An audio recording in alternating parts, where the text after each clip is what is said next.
Hello friends, welcome to all in one mix. आज मैं आपको पढ़ाऊंगी क्लास 8th इंग्लिश का chapter 1। How the camel got his hump. एक कैमल को उसकी हम्प कैसे मिली। तो फर्स्ट क्वेश्चन है, what task do you think was assign to the dog and the ox. तो आप क्या सोचते हो, जो डॉग और ऑक्स था उसे कौन सा जो वर्क था उसे असाइन किया गया था, कौन सा टास्क को दिया गया था। Answer is dog was assigned to task of fetching and carrying, the ox was made to plough the field. तो यहाँ पे देखो, डॉग्स को जो काम असाइन किया गया, जो टास्क डॉग को मिला था वो था सामान को कैरी करना, ठीक है। और ऑक्स का जो काम था वो फील्ड को प्लफ करना, खेत को जोतना। सेकेंड क्वेश्चन है, why did the camel live in the middle of the dessert. जो कैमल है वो डिजर्ट के मिडिल में क्यों रहता था। Answer is the camel lived in the middle of the desert because it did not want to work। जो camel है वो डिजर्ट के मिडिल में, डिजर्ट के बीच में इसलिए रहता था बिकॉज वो कोई काम नहीं करना चाहता था। Third question is, what made the dog, the horse and the ox very angry. So dog को, हॉर्स को और ऑक्स को किस बात पर बहुत ज़्यादा गुस्सा आया। Answer is the dog, horse and the ox were angry because their master told them to work double time to make up for the camel idleness। तो यहाँ पे देखो, डॉग, हॉर्स और ऑक्स इस बात पे बहुत गुस्सा थे क्योंकि उनके जो मास्टर थे उन्हें एक्स्ट्रा काम करने को दे रहे थे, ठीक है, डबल वर्क, 2 बार काम करने को मिल रहा था। तो यहाँ पे जो कैमल था उसका आइडलनेस शो कर रहा था यहाँ पे। तो इस बात पे उन्हें बहुत गुस्सा आया कि जो कैमल है वो आराम से बैठा हुआ है, कोई भी काम नहीं कर रहा है, हम लोग को डबल काम करना पड़ रहा है। Fourth question is, how did the djinn know the horse was complaining against the camel. तो जिन को कैसे पता था जो हॉर्स है वो कंप्लेन कर रहा है कैमल के against. Answer is the Zin knew that the horse was complaining against the camel because he was in charge of all desert and knew about everything happening in relation to his desert। ठीक है, जो जिन था वो, उसको ये बात पता थी कि जो हॉर्स है वो कंप्लेन कर रहा है कैमल के अगेंस्ट बिकॉज वो डिज़र्ट का इंचार्ज था। तो उसके डिज़र्ट में जो कुछ भी हो रहा है उसे सब कुछ पता होता था। Fifth question is, the camel was looking at this own reflection in the pool. What does it suggest to you think about the camel? तो कैमल को पूल में अपनी खुद की एक रिफ्लेक्शन दिखी, तो वो क्या सजेस्ट कर रहा है, ठीक है, कैमल के बारे में।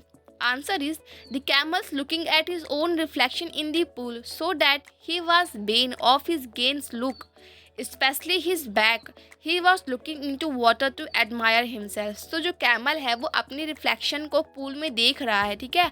वो वेन था, मतलब कि वो अपने इस बॉडी से, मतलब उसका जो शोल्डर था ना, ठीक है, जो हम्प निकला हुआ है उससे वो काफ़ी खुद को अच्छा नहीं फील कर रहा था।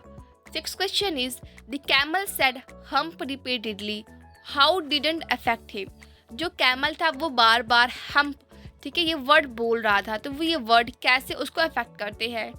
Answer is this cast a big hump on his back, क्योंकि उसके बैक पे, उसके पीठ पे एक बहुत बड़ा सा हम्प था। Beside he had to work harder to make up for his idleness, क्योंकि उसने कोई भी काम नहीं किया था तो वो इसी को शो करता है। Seven question is, what according to the djinn was the use of the hump. तो जिन के अकॉर्डिंग जो हम्प का यूज़ क्या है।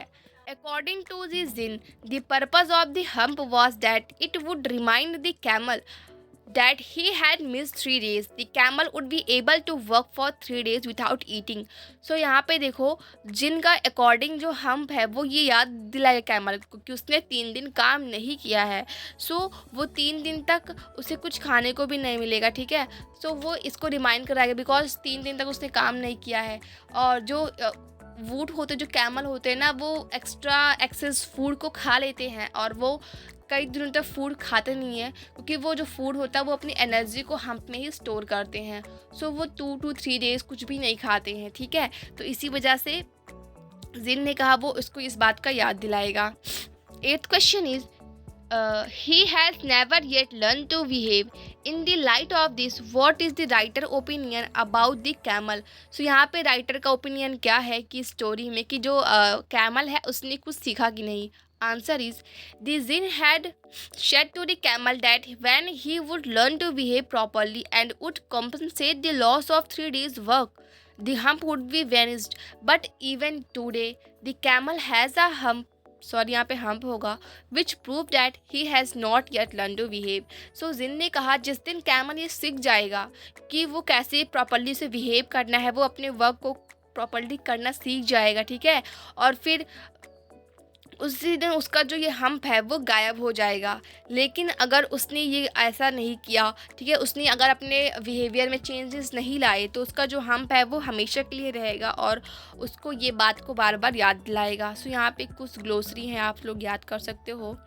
सो friend, thank you for watching this and don't forget to like and share the video.